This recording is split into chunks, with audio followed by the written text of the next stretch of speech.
Hey, good afternoon, everyone. We are glad to have you tuned in with us this afternoon. Hey, I got a special guest here with us today. I'm telling you, he's one of these guys, man. You get him in front of a camera, and he knows how to do it, boy. I ain't joking. And man, Chad, it's so good to have you in here with us this afternoon, man. Introduce yourself to everyone here that maybe that's Yeah. not that don't know you. Well, I appreciate you having me on the show again. If you don't know me, I'm Chad. You can call me Chad, and I'm filling in for another cat named Chad. So, anyways, yeah, I've got a little YouTube channel. You may have seen it, you may not. Size Matters Fishing. We do quite a bit of filming and fishing around. And if you hadn't had a chance, check us out. I'm sure we'll talk about it a little bit tonight. But I've known Mr. Stacy for, golly, probably about since the beginning of time, it seems like sometimes. But I guess it's only really been 4 or 5 years now. But probably something like 5 years. Chad, there was a couple of people that when the catfishing really started off here, probably 5 years ago, and it really excelled because of social media. I'm going to say that Facebook has been, whether people will agree with it or don't agree with it, or again, Facebook has been the platform for catfishing to accelerate. We would not have yeah, made I these agree. connections as small as it started out with. It was through Facebook that people started making connections and the sport started growing. You're one of the first guys that I met. I remember it's been probably 5 years ago. I came down there. Yeah. Tommy Ernest had put on a tournament. We come down there and seen everybody. And so, hey, it's growing from 5 years ago. No, absolutely. And I tell people that all the time. If you look at where we're at today, and people that may have only got involved in the last few years, you look at it and you think, man, sometimes you'll think, hey, we're stalled out, or we're not growing, or we just treading water. I disagree, because like I said, you can't go back 1 or 2 years. You got to go back 5 or 6 years. And if you'd have known then, we'd have been where we are now.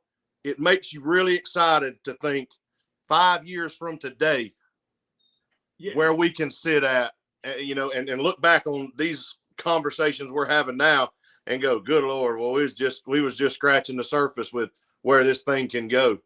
Yeah, and I'm gonna tell you, and I want to say this to everyone that's here in our program, guys. The future of catfishing, the future of this sport, is on the shoulders of the catfishermen today, and that is just continuing to expand knowledge to the newcomers coming in. Chad, several years ago when we started this program, even when I started out catfishing, man, you probably like I am, everything that I learned really was just, hey, out on my own, trial and error. I remember hearing people talk about dragging baits. I didn't have a clue how you done it, and I began to tie rebar, quarter-inch rebar to my line, trying to drag that. And then, man, I struggled and doing so much. And that was 5 years ago. But you were inventive when you done that. You went back and said, hey boys, hey, I got something here. This rebar thing's a real deal, and look at what that has done now. I mean, yeah. And I remember the first time that I watched a video of Larry Muse when he had something they call the dragon rig or the dragon tail. And when I seen it, I thought to myself, my rebar, I'm like, that's it right there. It floated the top of it up, and I'm like, I can see how this pops over. So it was through stuff like this that has brought anglers that maybe didn't feel confident in what they was doing. And through the teaching of catfishing tips and techniques, it's really boosted the confidence of catfishermen, that now when you have a tournament, you can have 150 boats, man, and these people feel like, hey, I'm confident in what I do now. Yeah, I agree. And obviously we can all look back and see the pioneers of catfishing and the ones that we first really seen pushing it to the next, the first guys like Phil King and Larry Muse and those guys that took tournament fishing to the next level. And then, Monsters on the Ohio, with Aaron them up there, those guys that started at Santee, some of the bigger tournaments you see, and now MRM and the Cat Masters and Bama Blues, and you've watched it grow and seen what guys took it to the next level. And now what's really cool is so Wesley Mann right there, you look at guys like this. Now we've got all these catfish specific companies, and he's not catfish specific, obviously. A lot of people use planer boards and different things now, but people are actually able to make tackle catering to us cat fishermen. Yeah. In 10 or 15 years ago, you could not have done that. I mean, we all got the biggest hook you could find at Walmart or a King Kell or whatever you could find, and we was dragging rebar. And most people thought you set up in the deepest hole you can find and you sit there all night, and that's how you catch a catfish. And the techniques have changed. I mean, we're dragging weights, pulling planer boards, we're bumping. It's crazy to see now catfish specific companies able to grow and excel and push it to the next level. Man, it's just, I'm really mind blown from where we was at 10 years ago. And I'm still new in this thing. It has come a long way. And you talk about pioneers, man. You look at Phil King, Larry Muse, Steve Douglas. These guys here was at the forefront of what was going on, putting stuff out there. Hey, and that's helped us, man, come a long way. And like you said, now we got tackle companies. Chad, I remember when I had to go get my tackle, I went to Walmart, and I thought a 4-aught KO hook was a big one because that's all they had, and that's what I fish with. So I'll tell a story that So I grew up brim fishing, and what big fishing I did was bass fishing. And looking back now, them fish wasn't big, but I thought they was. That was what I seen on TV, and that, it was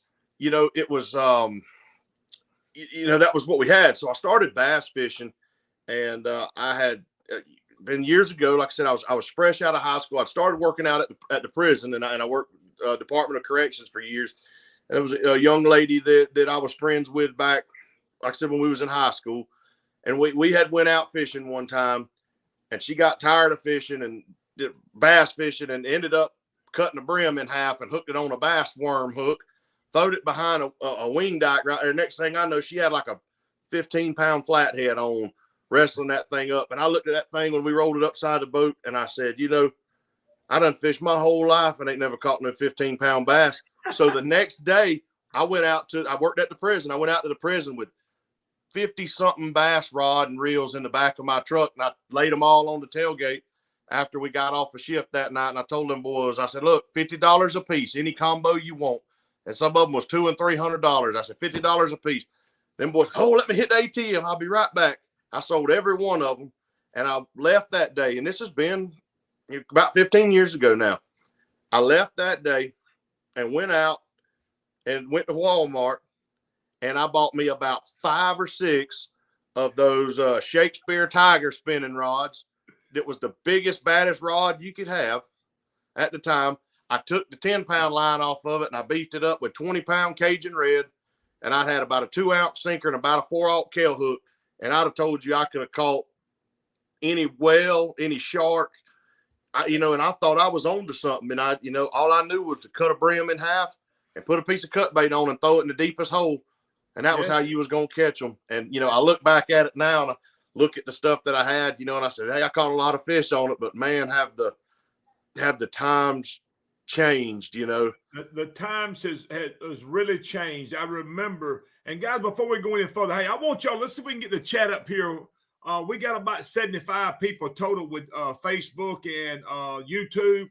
Hey, let's get over 100 people. So if you know somebody, if you're on Facebook, a friend or something, hey, tag them in the chat right here. Let's see if we can't get this on up here a little bit. You know that, and my son had put some up there. We caught a lot of fish on a 4-aught Kell, and we did. Hey, you ain't kidding. I've catfished all my life. I mean, my daddy was, man, we done two things in life. We hunted and fished. That's what we done. And I've been catfishing virtually all my life, and I went through a span there at one time. I got into bass fishing pretty heavy, but even when I was bass fishing, I was wanting to be catfishing. I always liked tight lining, and we the tips and techniques have changed so much. And probably 15 years ago, I started catching some bigger fish. And I think this maybe by accident, just started catching some bigger fish. And so I started trying to focus on, hey, trying to catch some bigger ones. And I started doing things different. I started using bigger baits and stuff. And I found out, hey, these fish are here. We fished for years. And my dad and them always just trot line, and we would catch shad, and they never used the head for bait. They never used the tail. They cut two pieces off about the size of your thumb. That's what they put on a one-aught hook on the trot line, and that's what we caught. That's all we thought was in there most of the time, But when you started targeting these bigger fish, you begin to realize, hey, they are here. And guys, we're on here talking about catfishing tonight, and I want to encourage y'all around. When you're out fishing, these new people come into the sport. I know you probably know some stuff that they do not know. And I know some people is probably really, a lot of tournament anglers, and on tournament day or tournament week, you don't get a whole lot out of me. But I'm going to share with you, and we're here to share. And we encourage you to also do the same thing with newcomers coming into the sport who's trying to learn. This is the way that this sport is going to continue to grow. It's got here where it's at, Chad, because of I remember when I first come in here, there was a show called Catfish Weekly. You remember that? Absolutely. I was on it a few times. Weekly. And it was through Catfish Weekly, you began to sit down and you could listen to people like you and some of the big guys that was in the sport. And that's when I'm like, hey, I started learning tips and techniques, and I sit there and listen to them and what they're doing. And so it has expanded to where it's at today just because of the educational abilities here through Facebook, social media, and tournament trails, just sharing information and educating new anglers coming in. Yeah, and I think social media is a huge key to it.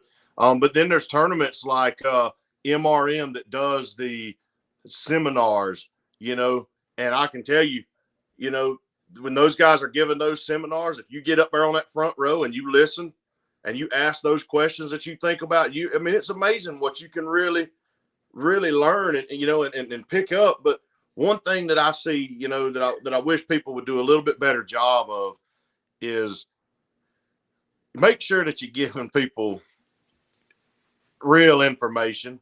I see that a handful of times, especially in the tournament scene.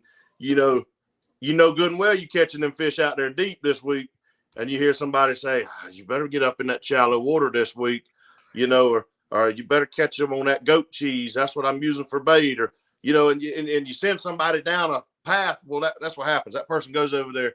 They don't beat you in that tournament, but they don't catch no fish at all.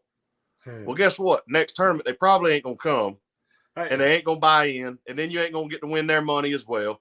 And then they're not going to grow. They're going to sell their rod, sell their boat. Next thing you know, these people are getting out of it. I think we got to, Let me share this. And I'm just going to say this, guy, and I want y'all to listen and listen carefully. Don't believe nothing you hear on tournament week. Yeah. And look, I'm going to tell you this. Your best friends, your closest buddies, absolutely throw what they tell you out of the way. Because I'm going to tell you right now, you think them boys that you fish with all the time, you think they want you to do well, and they do, but they don't want you to finish first. They want you to finish second or third because, we joke about it all the time, but, probably one of the biggest things that you are doing when you're out tournament fishing is, whether you win it or not, I'm looking at Stacy Gaston's boat and I'm saying, well, I just finished a spot ahead of Stacy there.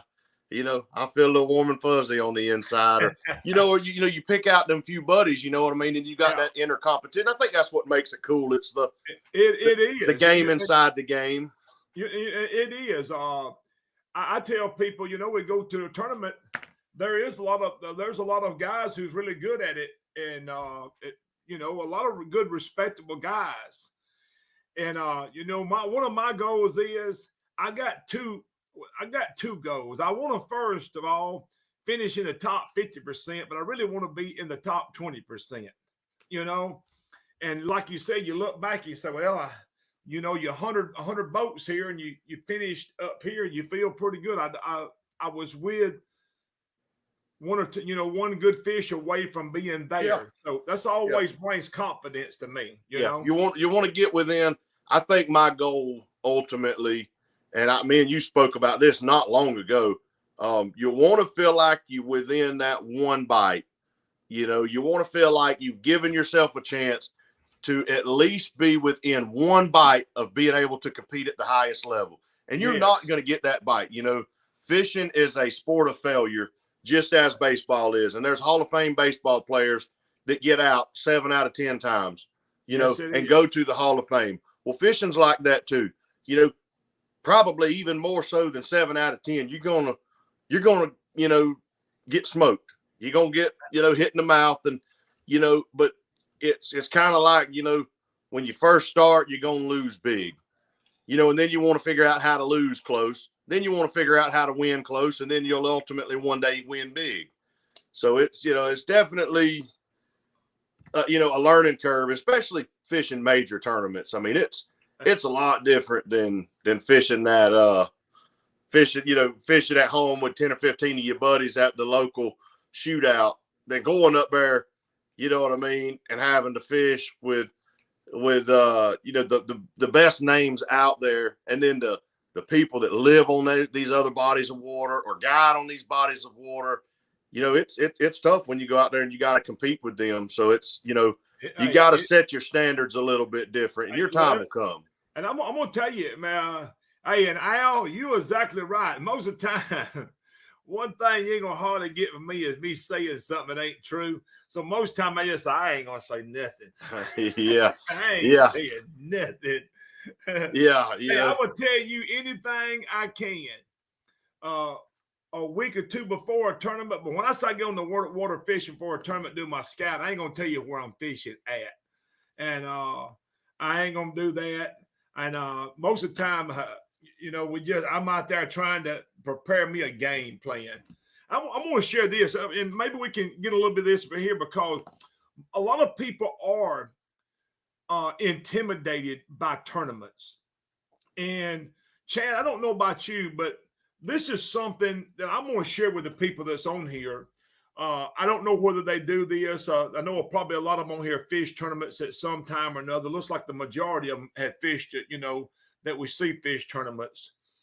I have changed what I do, and I really do a lot of scouting 2 or 3 days before, and I'm going to cover that whole lake. I'm going to cover 100 miles just about it. I may go to one end. I may go one direction one day, 30 or 40 or 50 miles. And if I don't do no good, I'll go the opposite direction the next day. And I'm trying to just find the fish and try to put together a game plan of what we're going to do on tournament day. And once I figure out, hey, we done this, we caught them here, we done this, we caught them, different things. That's what I use as a game plan on tournament day, and pretty much well stick to it, Yeah, and so that's another thing that has taken me a little while to get used to, because 5 years ago I didn't come up to Lake Wheeler or the Tennessee River or the Mississippi River, Tennessee River very often. So when I got there to pre-fish, I wanted to fish. I wanted to hook them fish and put them in the boat. Yeah. And when I found something, I was wanting to catch them, man. I wanted to put them fish in the boat, and it was fun. And, come tournament day, I didn't ever have no fish left. And it took me a while to wrap my mind around how patient you have to be fishing those big tournaments. I mean, just because you see them, you can try to catch one or see if they biting or zip tie or tie something. You can do that, but you got to leave them fish alone a little bit, and protect them. And can't just sit on them. You got to get out of there and keep it, because you're gonna see somebody. Somebody's gonna see you over there. And I can tell you right now, everybody that's in this chat right now, just about, I know about what every one of them's boat looks like. So when I see, and MRM's a good example. I passed you, in an area that me and you was the only two over there. You know what I mean? And I cruised past you. You was over there fishing, and you know what I mean? And and I told my partner, I said, Stacy over there. I said, I bet he ain't gonna tell me nothing. And I called you or see you there. I said, how'd you do over yonder? And he said, it wasn't a whole lot in there. And I said, whether you caught a bunch of them in there or you really didn't catch nothing in there, that's exactly what I expected to hear. Because my boat. You know what I mean? You knew that was me coming through there. So. And that is, with tournament fishing, man, you got to. There's a lot of people out there, and you got to go at it differently than just regular out there fishing, and you got to have a mindset. I'm going to share this thought right here. Whatever you do, don't give up until 3:00 if that's the deadline. Don't give up. Yeah. We was fishing at MRM, and I'm going to share this because this is my 4th year fishing at MRM. The first time I didn't even catch a fish. The Mississippi River just had me pulsing, man. Yeah. Last year, Mr. Huffman had taught me how to bump there a little bit, and so I caught the limit on tournament day, and my confidence went way up here. And this year again, man, we weighed in the limit, and we was at lunchtime. At dinner time, we had went 40 or 50 miles north. We had a spot up there that we marked fished on Friday. And I'm like, this is some big fish. We're going to come back up here. And so we made a run Saturday, 40 to 50 miles north, and went up there and got on them fish. And I told Joey, me and Joey agreed, said, we're going to sit on these fish for a couple hours. Because if we can get one or two of them to bite, bam, it's going to be a game changer, Well, at about 8 or 8:30, I looked over at him because we ain't had nothing. And we could see him. I'm like, I don't know, man. We probably need to move on. And we went down the river, and we ended up going back another 10 or 15 miles below where we put in at. So we covered some ground. It was at lunchtime. I think it was around 10:30, 11 o'clock. I told Joey, I said, we ain't caught a fish here by 11 o'clock. We loaded up and we headed back down south. And we got down there, and I probably said it jokingly, but it's really my mindset, is we had one fish in the live well that probably would have weighed 10 pounds at the most. Yeah. I looked at Joey. I said, Joey, we ain't but 2 bites away from winning this thing. Hey, and I meant that. I'm like, we're not but 2 bites away from winning this tournament. And you wasn't wrong. And so it was on a little while later, he made the comment to me. He says, we busted one about close to 30 pounds. And I looked at him, I says, we just need one good bite now. One more good fish. We get us one fish that's going to go over 60 pounds. We're not but one fish away now. Yeah. And we ended up catching another one in the mid-20s. And I still looked at him over there, and I said, we still just one fish away. Just the right, And so with that mindset, and really, when you don't have much, you're really not but 2 bites away. Well, and that's another one of the really big advantages, I think, that the tournaments are going down to 3 fish weigh-ins versus 5, for 2 reasons. Obviously, we know fish care was one. You can't put 5 giant fish in these live wells. I don't care how good the live well is. You get in the middle of the summer and it's tough. It's tough. So I'm glad to see these tournaments on big fish water going down to 3 catfish limits. That's definitely easier on the anglers to be able to maintain and care for those fish. But one of the biggest things that it does is it at the last minute you're still in that tournament, versus if it's a 5 fish and you got to try to put 3 good unders in there plus 2 big fish, and 1 or 2 o'clock rolls around, you sitting there thinking, we're running out of time. 2 or 3 fish limits, you're still in it, because it can happen. How many times have you had 2 or 3 giant fish laid in the bottom of the boat?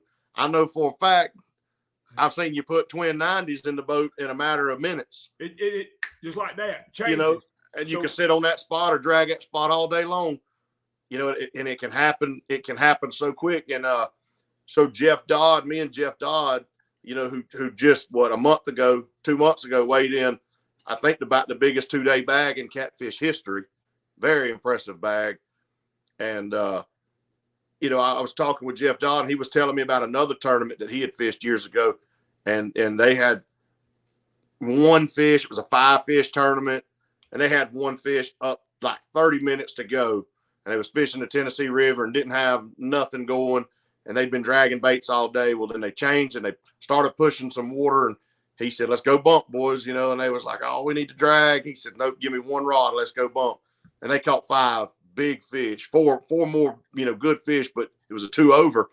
And, right there for 10 minutes to go, they caught 2 big fish I don't know if they won the tournament, but done really well in it, and it come down to bumping with 1 rod, but 30 minutes to go, they didn't have a chance. They was out of it. You know what I mean?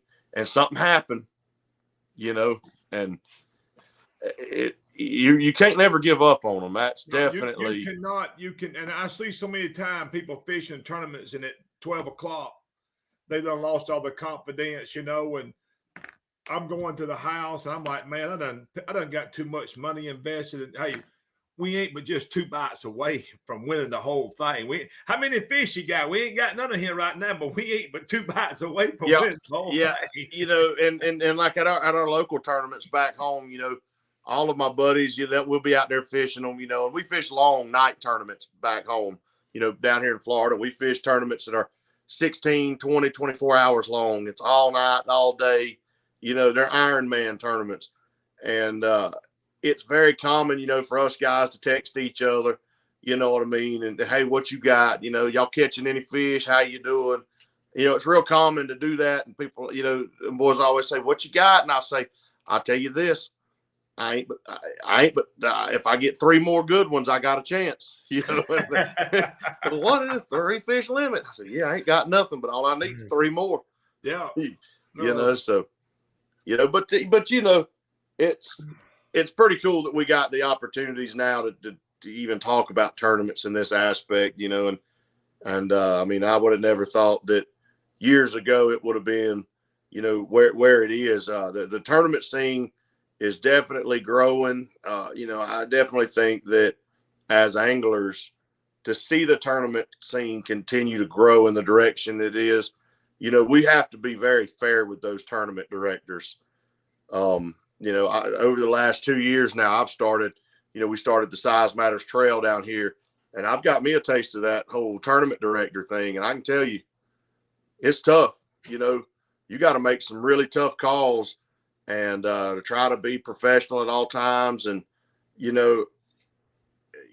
I think we do got to start giving these tournament directors a little bit more benefit of the doubt. Sometimes I see where something happens mid-tournament and, a tough decision's got to be made. And, we pretty bad sometimes about eating those directors up and eating these people up. We shouldn't have done this. We shouldn't have done this. Well, you're looking at a guy that had to make a decision and understand that there's 50% of the field that absolutely agrees with that decision. You know what I mean? They don't make a decision just because they want to. They make it because they had to, and they try their best to do what's right for everybody. I'm going to say this, Chad.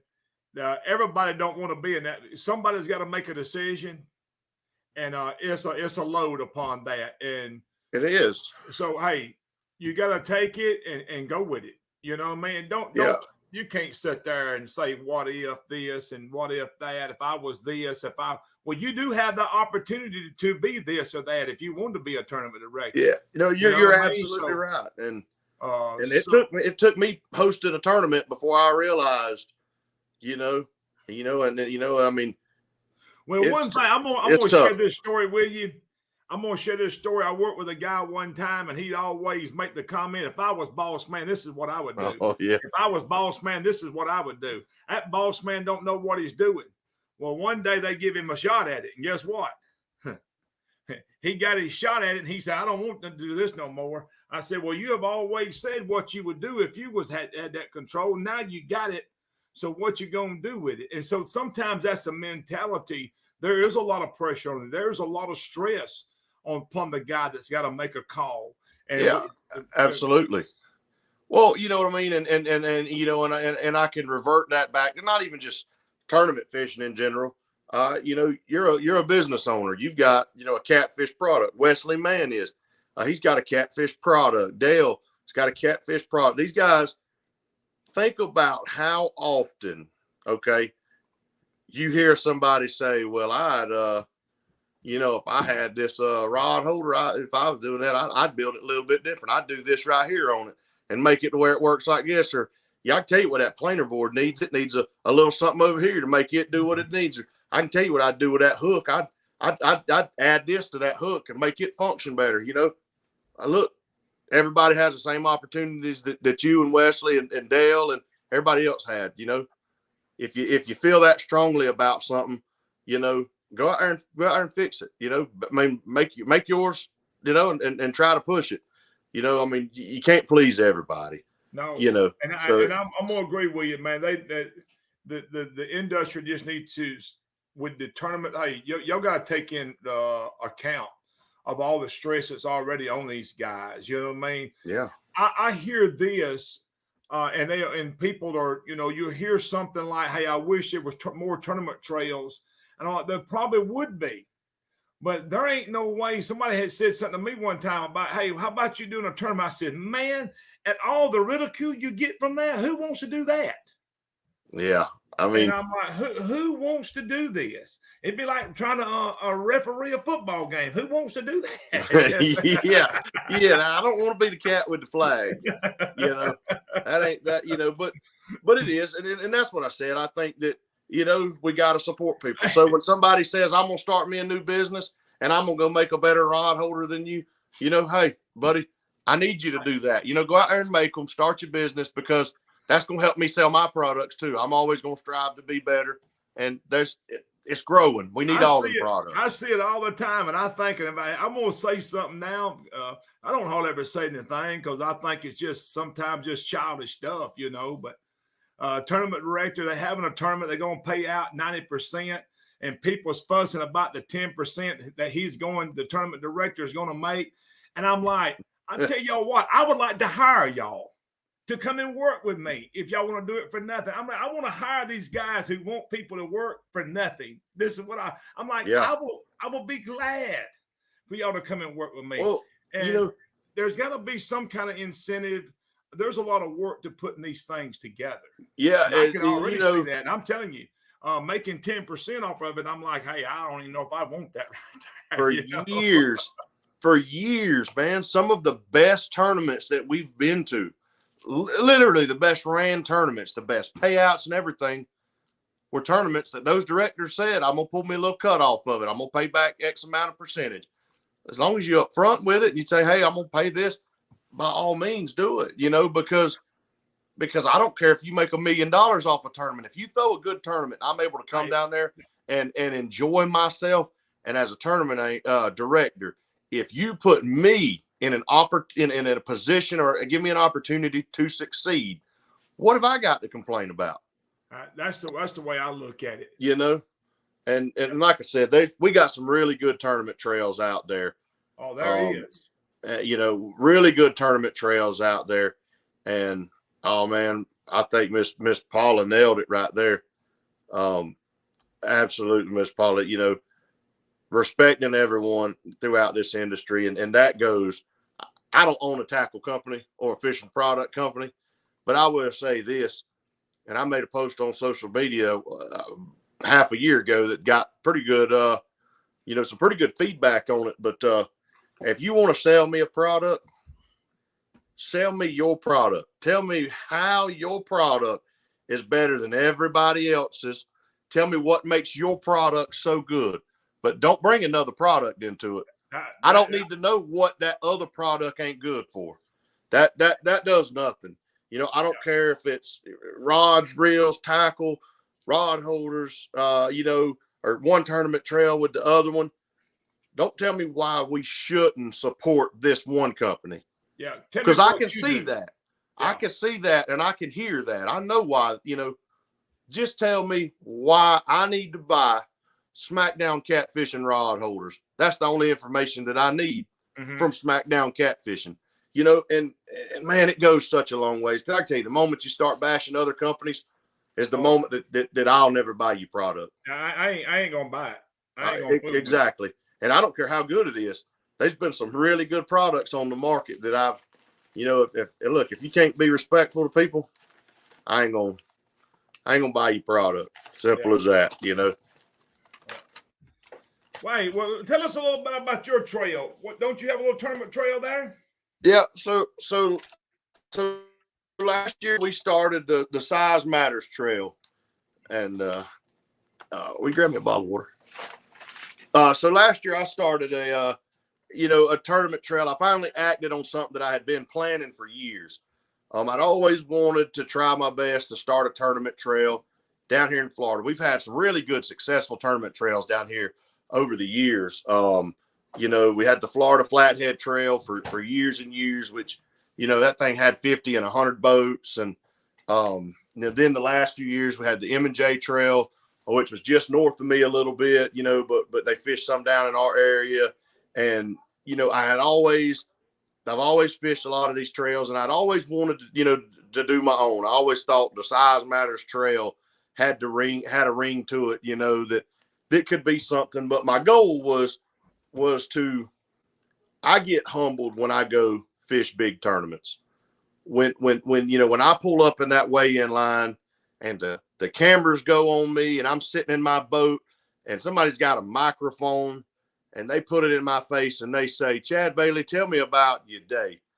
That always humbles me, I feel important. And, you know, I never really realized just how much that meant to me, you know. And, you know, I sat back on it one day and I said, you know, there's people back home fish local tournaments that may not ever get that. So our goal with the Size Matters Trail was the things that MRM and the Cat Masters and Bama Blues and Monsters on the Ohio, the thing that they do where they promote these anglers so much, that was something that I wanted to do. I wanted to give our anglers, you know, an opportunity to maybe to stand on the stage or do something that they, you know, didn't maybe get to do back in the past. And, you know, it was, that's kind of how we started it. But we operate in the Florida Panhandle, Lake Seminole and the Apalachicola River. We did a flathead only tournament this year that went real well. We do a couple of tournaments where you can fish Lake Seminole and the river. We do a lot of night tournaments, and we've got some really, really top-notch sponsors. I've been very picky over my sponsors for the trail, part of it for the reasons that I just spoke about. You know, I pick companies that, you know, that I feel like I don't have to worry about them bashing another product. You know what I mean? And I feel like, you know, if somebody wants to offer to help our fishermen, you know, we ought to take them up on that offer. And, you know, I'm just real picky about it. But SmackDown Catfishing is a big sponsor of the Size Matters Trail. And as well as Apex Predator Outfitters, Mr. Jeff Frazier right here. Mr. Jeff, I'm actually wearing your shirt right there. Y'all check that shirt out right there. It's Apex Predator Outfitter shirt. You can get that at apexpredatoroutfitters.com. But had to throw you a little bone there, Jeff. But yeah, we just, you know, we started the trail, and it's done really well. And it's just if anybody's interested in it, you can find us at the Size Matters Trail on Facebook. And we have one more tournament this year. It'll be on November 12th, and it will be a Tackle 22 benefit tournament. I'm sure most everybody in here probably does know who Tackle 22 is. If you don't, Tackle 22 is a nonprofit organization that raises money to help take veterans out catfishing to help prevent veteran suicide. And it's top-notch organization, and we're doing a tournament for them November 12th. And if anybody wants to come down and fish that event, we'll send a link and make sure we can get it out on all platforms. I got to get the flyer out there in the next week or two. Is this a daytime tournament? It is. It's a Saturday tournament. It'll be Saturday morning, and it'll fish all day Saturday. It'll end Saturday night. What and time? It'll end Saturday afternoon, probably 4 o'clock, 5 o'clock, something like that. Hey, Hilliard, we may jump on this one, Hilliard. There you go. Team SmackDown gonna come down there and win it. Well, come on. It's Lake Seminole, so you know that's a good fishery. We ain't but 2 or 3 bites away from winning it right now. You already right there at it. You know. I mean, hey, you right there. You 3 bites away. But hey, it'll be a good tournament. So some of the things that we do have planned for that day. So the tournament will start at safe daylight. We'll go out, fish for the day. We've got some sponsors with a little, gonna add some money to it. We'll add some money to it. And then we're going to donate part of the proceeds of the tournament will go to Tackle 22. We got a lot of door prizes. Got a lot of door prizes here already. I got a shelf full of slime line and Tackle 22 hats, Apex Predator hats. I know Stacy's already said he'd shoot us some SmackDown rod holders. We got some Big Cat Fever rods and all. But we're gonna have a lot of door prizes and all the proceeds from door prizes go to Tackle 22.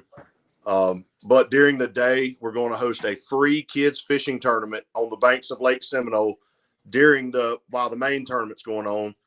Those kids will be able to fish from like 10 o'clock a.m. to 4 o'clock p.m. And it'll be completely free for them to enter. I've got sponsors paying the payouts. And at the end of the night, the church God's Way Ministry will come out there and provide dinner for us. I think they do hot dogs, hamburgers, and chicken wings, something like that. We'll have a good afternoon and share some camaraderie. And if I can find somebody that'll volunteer to bring a guitar out there and do some finger picking for us, we can even have some music that night. So if any of y'all wants to come play music, and you'll cut me a good deal and play for cheap, I'd love to have somebody come out there and play some music. So everybody's welcome, and that'll be November 12th. That's good deal. Good deal. Hey, I want to share one more thing back on the tournament trails, on tournament fishing. I learned a lot through social media and being able to be exposed to the tournament anglers, through programs like Catfish Weekly, and on YouTube with Steve Douglas and what they was doing. You can learn a whole lot at them tournaments. You may not learn it before tournaments, but after tournaments, you'll start. It may be after. Yeah, after the tournaments, you'll start hearing people say, "Well, we done this, we fished this way," and so that's what really opened me up to way different techniques. You know what I mean? And way different way people was doing things. I'm like, they had thought outside the box, which stuff I hadn't thought about doing. So that has helped me being around and being connected to these other anglers. You start to pick up a lot of stuff. And through all that, I just put all of it in my tackle box. You know what I mean? I'm like, hey, we got this in this tackle box right here. We know how to do this now. Yeah, and getting on the boat with other people is a big way, man. That's something that, is underestimated. And, and I'll say this. So I know that Shay McDonald's in the chat, and anybody that knows me knows for about the last 5 or 6 years, if I fish, I'm fishing on my boat. I'm fishing on my boat and I'm the captain. If you want to jump in, you can get in. It's rare that, another good fisherman invites me in their boat, or that I even have the opportunity to go if it's a reason that I'm not fishing mine. Well, last year, me and Shay, I was entered in MRM and I didn't have a partner, and me and him got talking about it. He said, "Hey, me and Courtney come fish with you." I said, "Okay." So we planned it, got a room and all. And then at the last minute, we'd say, "Well, whose boat you want to fish out of?" Well, Shay's got the exact same boat as mine, but he's got the 2400. So we said, "Well, I'll fish with Shay. We'll fish in your boat, Shay." That was the first time that I have not been behind the wheel in a tournament that I was fishing. And it's a lot different when you're the guest on somebody else's boat, when you're the one making the calls. But I can tell you what I did. Over the week fishing with Shay, I realized there's a lot of things that me and him do very similar. There's a lot of things that we do just a little different. And over that week, I was able to take things that Shay did, and they have helped me over the last year. Shay, I might be giving you too much credit here, or I might not. I don't know. But I've used a lot of the stuff that I learned with Shay, and some of it's unconscious things you don't necessarily realize when you're doing it, you know. Yeah. But he had a little box in the, a little toolbox in the back of the boat, right before the live well, sitting there on the floor. Well, I got me a toolbox in the back of mine because it was convenient, and it's little things like that, you can gain a lot by fishing with somebody else sometimes. And it was different for me that week because I wasn't the one, I could say, hey, let's jump up and go somewhere else. And he would agree, let's get up and go. But it's different when you're not the one making the final call, and you're not setting the speed on that trolling motor, and it's different. It takes a little getting used to. Yeah. But, man, I learned so much over that week, and that's something, if you had the opportunity to fish with another, angler, I would do it, So, Cody, you may be right about that. Yeah, that's what I said. Shay, I may be giving Shay a little bit, too much credit. I don't know. But no, I'm gonna say this. I'm gonna give Shay a shout out because there's a lot of I keep up with a lot of guys, and every time a tournament's fished or whatever, at the end I always go and look at the end results. I go and look at the top 50 there. Hey, I'm gonna tell you, Shay and Courtney, they always gonna be in the mix, man. They're gonna compete, and I'm gonna tell you this: they pre-fish, hard. They get out there, and I'm not saying lines in the water hard. Mm-hmm. I'm saying Shay and Courtney, they do their homework. You know what I mean? And she's in that boat too, making decisions, and they work good together. And it was just neat for me to be able to fish with them. They really are. They're good anglers, and it's. You learn how to fit when you learn how to fish with people. It can help you in your own boat. But I learned a lot of new techniques and ways of doing things, and something that I don't do a lot that Shay does. He likes to pre-tie his leaders and stuff. I'm bad about not doing that. I used to have a rig pack 60, and I'd deck that thing out and tie it up. You know what I mean? But then sometimes I'd forget that I had it in the boat, or something would happen and I wouldn't use those rigs, or I'd change, so I got away from it. But, they'll sit there in that hotel room and tie leaders all night long. They're just ready. They're prepared, and that's what, hey, I want to give a shout out here to Cody Howard, because guys, there's another good fisherman right there. Yeah, I agree. I'm telling you, Cody Howard is a good fisherman. Yeah, I know. I absolutely agree with that. Hey, so Cody, you need to come on down and fish that Tackle 22 tournament with us too, man. We'd love to have you guys down. Lake Seminole's a good fishery, and it's a kind of a hidden gem down here too. A lot of people don't realize, But I mean, you're gonna see, you're gonna see 3 fish bags well over 100 pounds down here. I mean, it's a what's cool about Lake Seminole is it's a small lake. Overall, the actual part that's open like a lake is small. You got a lot of river. You can go up the rivers a pretty good ways, kind of like you can on Wheeler. You can go up a pretty good ways and it still looks like a lake, but the actual lake is only about a 3-mile circle, of Lake Seminole with 2 river channels that run through it. So it tests you, but I'm gonna tell you this: there's no doubt in my mind that if there's ever a tournament that brings 50 catfish boats to Lake Seminole for one day or one night, I think you'll see somebody break the state record. Our state record's only 69 pounds. There's a good chance it could happen on Lake Seminole if you get enough blue cat anglers on that lake. Me and you talked about this a couple of years ago. that, man, if they could ever put together one of them big tournaments where there would be 50 or 100 boats, they would probably be the state record be broken that day. I would agree. And even blue cat fishing on the Apalachicola River, if you done one where you could fish both of those two, and they're only separated by a dam, and we host tournaments right there out of Sneads Park where you can fish on Lake Seminole, or you can go below the dam and fish on the Apalachicola River. And you see some really good bags out there. Hey, I was gonna go back and share one thing because you talking about Shay and them a while ago about being prepared.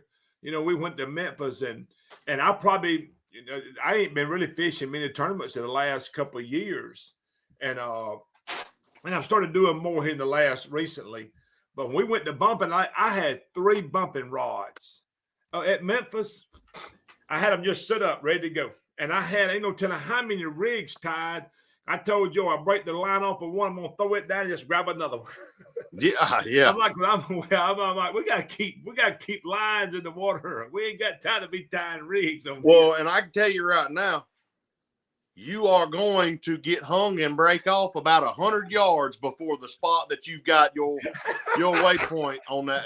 You can go 2 miles headed to a waypoint. You're gonna break off or get hung up, or a barge is going to come right before you get to that wake point. And, everything's out the window. It's definitely something. Yeah, Sterling, I will probably within the next week, I'll post it on Size Matters Fishing and the Size Matters Trail. We'll have the flyer up for that tournament. Like I said, it's November 12th, and it's out of Sneads Park in Sneads, Florida. We're just across the Florida line down here. But it's a really good fishery. And you'll see some really good fish weighed in, but all the proceeds go to Tackle 22. I'll get that information out.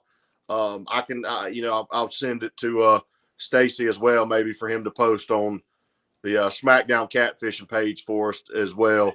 That way we can make sure that all the viewers in here tonight get a hold of that information. Chad, help me on this right here. Tackle 22, Edward Anderson. Guys, hey, you're looking for somebody to support, looking for somebody to get in with and maybe do something for the veterans. Tackle 22 is going to be the route to go. If you want to give donation to someone to help them with veterans, Tackle 22 is a good organization there to get involved with. Yeah, absolutely. And like I said, Eddie's a sponsor of our trail. He starts off our veteran big fish pot at every tournament. Tackle 22, helps out with a $250 donation to veteran big fish. That's something that we take pride in at our trail. Most of the time on the average, our veteran big fish pays about $500, which is a pretty good vet pot for a local tournament. But we also do a female and a youth, big fish pots as well. But Tackle 22 is really a good organization, I'm a firm believer. I was not in the military. I obviously have the utmost respect for every one of those guys and girls that go over there and fight for us. And I'm a firm believer that we don't hesitate to send them out of here to go over there and fight for us. And we got to take care of them when they get back. You know what I mean? And let them know, that there's people out here that care about them, Hey, I want to say one more thing tonight before we get ready to close. Chad, Byron couldn't make it in here with us tonight.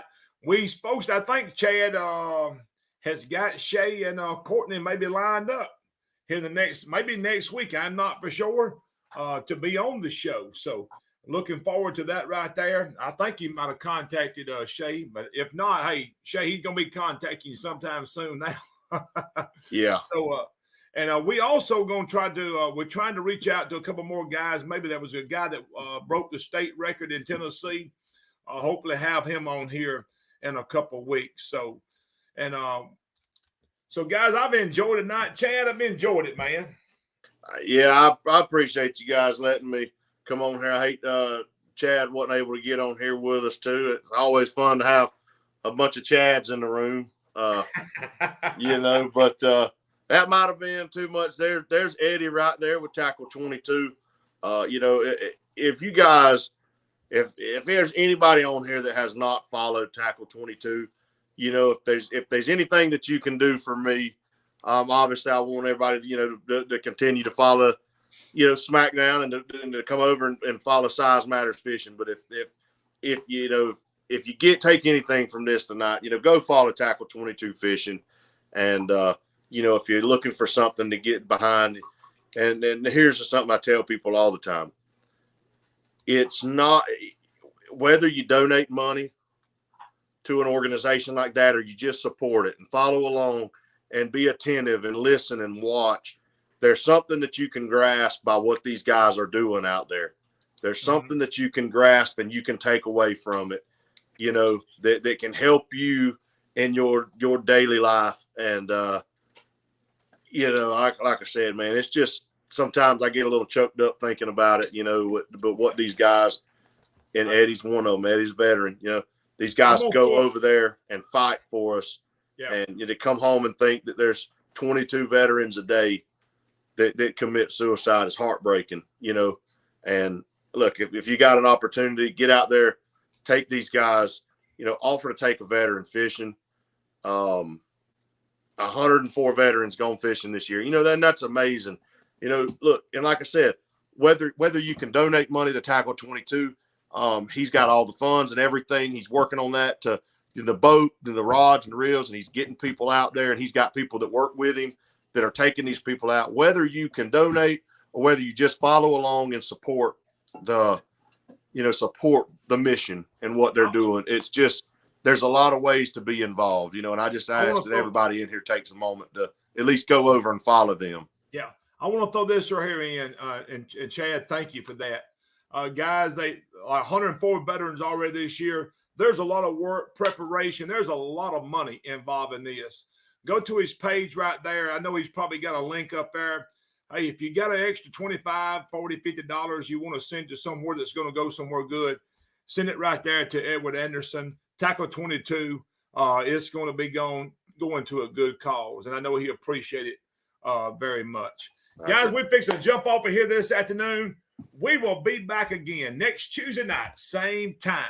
And we're looking forward to having another good week. Hey, we had over 100 viewers stayed in here live with us tonight. Chad, man, you do such a good job, man. I appreciate you, bud. Hey, yes, I'm hanging in there like a hair in a biscuit. Y'all go to his page, look him up, Size Matter Catfishing. Hey, you're going to find, and you can go, so he got a YouTube channel, Size Matter Catfishing. Size Matters Fishing. Yeah. Size Matters Fishing. Go to him. Follow him. You're going to learn tips and techniques, man, that you can go out here and you can catch monster catfish like that man right there. Yeah. And there's a lot of what not to do on there too. So you know, be there for all of it when you do. And hey, you guys, don't forget, Stacy may not tell you this, but I will. Take a moment when you get off of here. Make sure you hit the thumbs up button on the YouTube platform, the Facebook platform. It's not too late. Get on there and hit share when you get out of here. I know a lot of times it's hard to share while you're watching.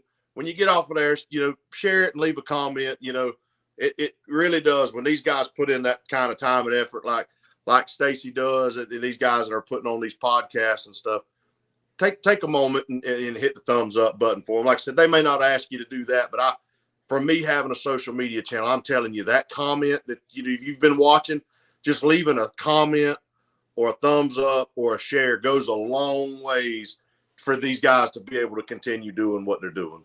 Yes, it does. Hey, God bless y'all. Y'all have a great afternoon. We'll see y'all next Tuesday night. Same place, same time. See y'all then.